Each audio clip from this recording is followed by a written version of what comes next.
दोस्तों welcome to our channel NEET प्रिपाई। और इस वीडियो में हम पढ़ रहे हैं बायोटेक्नोलॉजी की application in the field of medicine.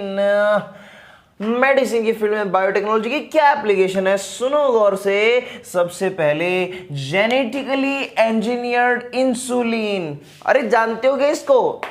कौन है ये? कौन है ये? तो वही है ना जिसकी कमी के कारण डायबिटीज हो जाती है लोगों को। अरे हाँ, ये तो इंसुलिन है जो पैनक्रियाज प्रोड्यूस करती है। पैनक्रियाज का endocrine part islet of Langerhans जो प्रोड्यूस करता है वो इंसुलिन है। इसकी कमी से क्या हो जाता है?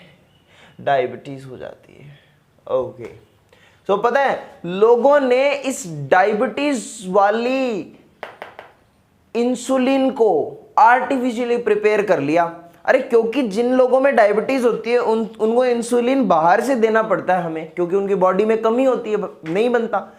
तो उस इंसुलिन को आर्टिफिशियली लैब में प्रिपेयर कर लिया गया। बड़े पापड़ बेलने के बाद बिल्कुल मजा नहीं आया लोगों को, बनाते बनाते मुद्दतें हो गई, तब जाकर के ह्यूमन मेड इंसुलिन बना जिसको लोगों ने हुमुलिन बोला, जिसको लोगों ने ह्यूमुलिन बोला। अरे सुनो गौर से दुनिया वालों, इंसुलिन ये एक प्रोटीनिशियस हार्मोन है ना, ये एक प्रोटीनिशियस हार्मोन है ना जिसके अंदर 51 अमीनो एसिड अरेंज होते हैं दो पॉलीपेप्टाइड चेन्स में। उन चेन्स को बोलते हैं ए चेन और ये बी चेन। ये ए चेन है ना, it is made up of 21 amino acid and 30, कुल मिलाकर के 51 अमीनो एसिड। तो क्या बोला कि इंसुलिन एक प्रोटीनिशियस हार्मोन है जो 51 अमीनो एसिड से मिलकर बना है, जो दो पॉलीपेप्टाइड की चेन से मिलकर बना है, arrange in the form of two polypeptide chain A and B having 21 and 30 amino acid each. Okay, और साथ में यहां पर बंधन प्रेजेंट होता है। ये सल्फर तो डाइसल्फाइड का लिंकेज है, joined by sulphur sulphur disulphide linkage. इसी को बोला है मैंने कि ये डाइसल्फाइड लिंकेज से जॉइंड होते हैं। कैसे? ऐसे देखना, ये ए चेन है, ये ए चेन है, ये बी चेन है, दोनों डाइसल्फाइड लिंकेज से जुड़े हुए दिख रहे हैं ना तुझे? ठीक है। अब ए और बी चेन के बीच में ये तीसरी है सी चेन। सर ये सी कहां से आई? ये सी तो यहां था ही नहीं, तो ये सी है ना, इसलिए यहां नहीं था। कैसे? देखो, जो इंसुलिन की एक्टिव फॉर्म होती है ना, मैच्योर इंसुलिन, उसके अंदर ये सी चेन प्रेजेंट नहीं होती, उसमें ये सी चेन प्रेजेंट नहीं होती। ये चीज अभी समझ में आएगी आपको। The first genetically engineered insulin obtained by recombinant DNA technique, rDNA technique से इस ह्यूमन मेड इंसुलिन को सबसे पहले जेनेटिकली इंजीनियर्ड इंसुलिन बनाया गया with the help of E coli. कितनी मेहनत करती है हमारे लिए, सैल्यूट है ई कोलाई आपको। was produced by the American firm इली लिली। ये इली लिली नाम की अमेरिकन फर्म है जिसने 5 जुलाई, वेरी स्पेशल डे, 5 जुलाई 1983 को first genetically engineered human made insulin बनाया, जिसको लोगों ने ह्यूमुलिन बोला, okay. You know, insulin used for pancreas, formed by pancreas, was earlier extracted from slaughtered cattle and pigs. ये लाइन बताऊं क्या है ये लाइन ये बोलती है कि जिन लोगों में इंसुलिन की कमी होती है उनमें डायबिटीज होता है। तो मतलब ह्यूमन मेड इंसुलिन के बनने से पहले लोगों को बाहर से इंसुलिन देते थे। वो कहां से देते थे?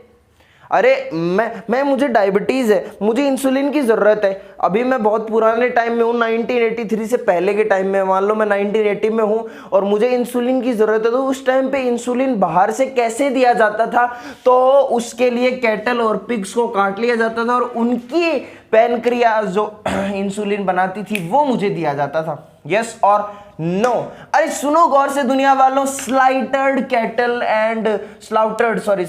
कैटल एंड पिग्स जो हैं उनकी पैनक्रिया से एक्सट्रैक्ट करके इंसुलिन हमें दिया जाता था। बाद में तो इली लिली ने ह्यूमुलिन बना दिया 1983 में 5 जुलाई को। बट कई बार क्या होता था कि ये अगर हमें दिया जाएगा तो क्या हमारी बॉडी इसको फॉरेन चीज मान करके, फॉरेन पार्टिकल मान करके क्या उसके खिलाफ कुछ करेगी? नहीं, इन्फ्लामेशन नहीं होगा बॉडी में। सो इसी इंसुलिन को देने से कई लोगों में एलर्जी भी हो जाती थी, उनकी बॉडी इस इंसुलिन को एक्सेप्ट नहीं करती थी। तो लोगों को जरूरत महसूस हुई कि इन डायबिटीज वालों के लिए क्या किया जाए, क्या करूं मैं कि इनकी बीमारी दूर हो जाए।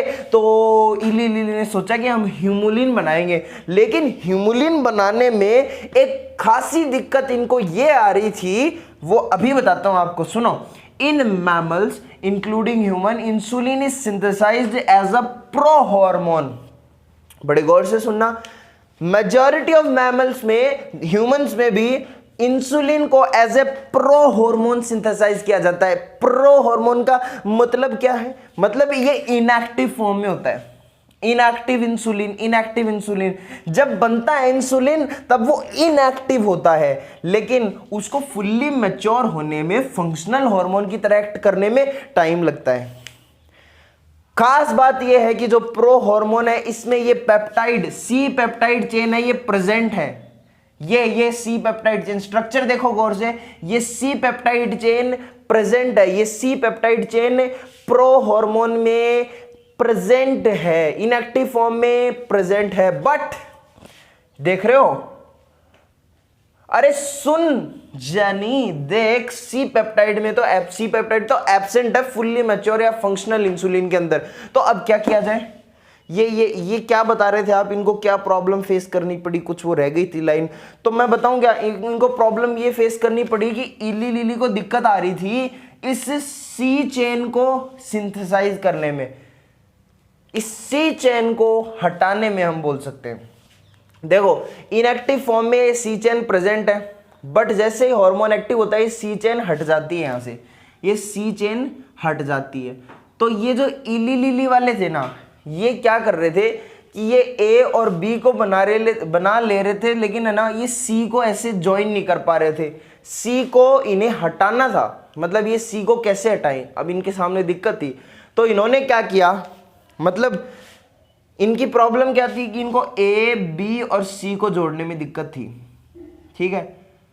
तो इन्होंने क्या किया, अब दिक्कत तो ये थी ना कि ए और बी सी को जोड़ें कैसे, और फिर उसके बाद में सी को रिमूव करने में दिक्कत, सी हट भी नहीं रहा था इनसे सी नहीं हट रहा था। तो इस सी को हटाने के लिए इन्होंने एक उपाय सोचा, हमें मेन तो चाहिए ए प्लस बी, तो हम क्यों ना ए को अलग से बना लें, बी को अलग से बना लें, दोनों को जोड़ दें। समझ में नहीं आया? अच्छे समझ में आएगा यहाँ पे। ये देखो, challenge for insulin production by rDNA technology. What was the challenge? The challenge was getting insulin in mature form, यानी C चेन को हटाना एक चैलेंज है, getting insulin in mature form. इली ने क्या किया, A चेन को अलग से सिंथेसाइज किया, अलग से प्रोड्यूस करके, B चेन को अलग से प्रोड्यूस करके, दोनों को कंबाइन करके फंक्शनल इंसुलिन का फॉर्मेशन कर दिया, जिसको लोग हीमोलिन बोलते हैं।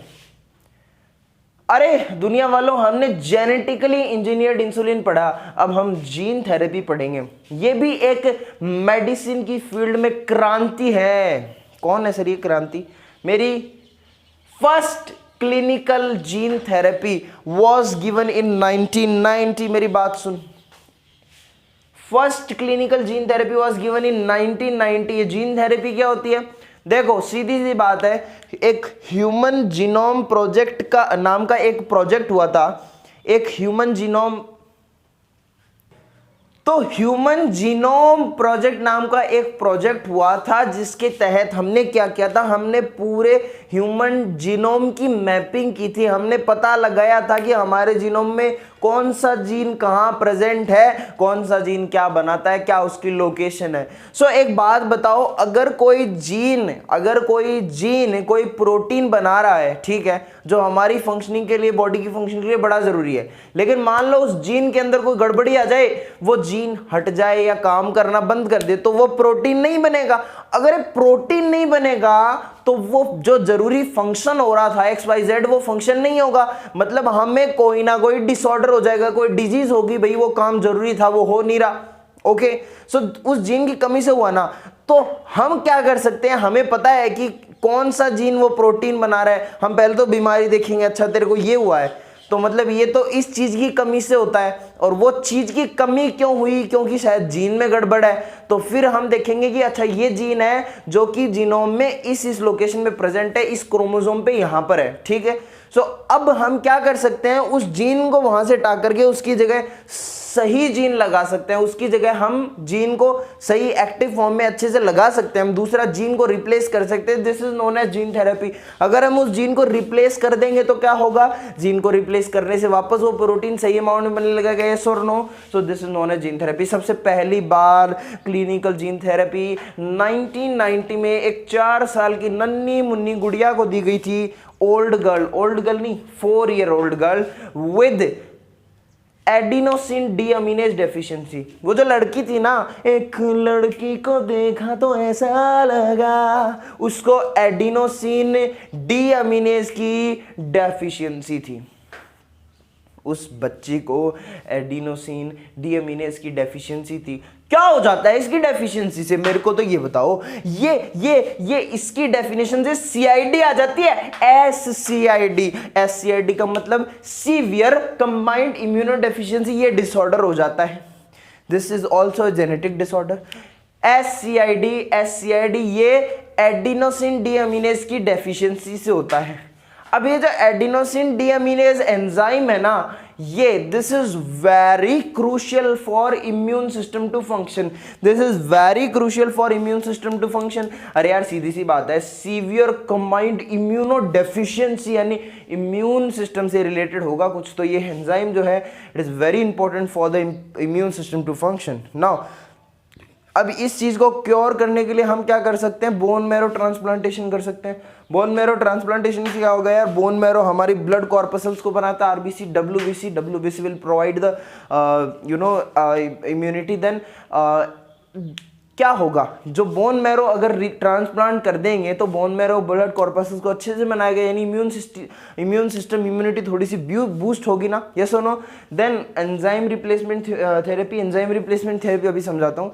देन एंजाइम रिप्लेसमेंट थेरेपी क्या है एक्चुअली, कि हम क्या करेंगे, बार बार उस पेशेंट को बाहर से हम एडिनोसिन डीअमीनेज एंजाइम देते जाएंगे, बाहर से देते जाएंगे, तो इसका काम होता जाएगा, इम्यून सिस्टम काम करेगा अच्छे से।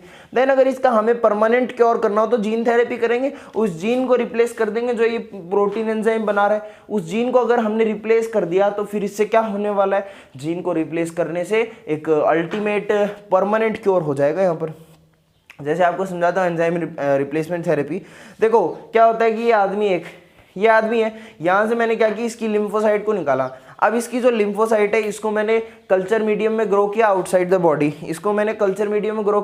बॉडी, देन मैंने क्या किया, यहाँ पर इसके अंदर इस लिम्फोसाइट के अंदर इंट्रोड्यूस कराया एक functional DNA. I have introduce the functional DNA functional ADA हमने उसको दिया cDNA using retroviral vector we have given it functional ADA cDNA introduced in lymphocyte। ठीक है, अब ये जो लिम्फोसाइट है ये इमॉर्टल तो है नहीं, ठीक है, लिम्फोसाइट। देखो क्या करेंगे, यहाँ से जो लिम्फोसाइट के अंदर इसके डीएनए के अंदर हमने फंक्शनल एडीए इंट्रोड्यूस कराया, मतलब कंबाइंड कॉम्प्लीमेंट्री डीएनए बन गया, cDNA बन गया।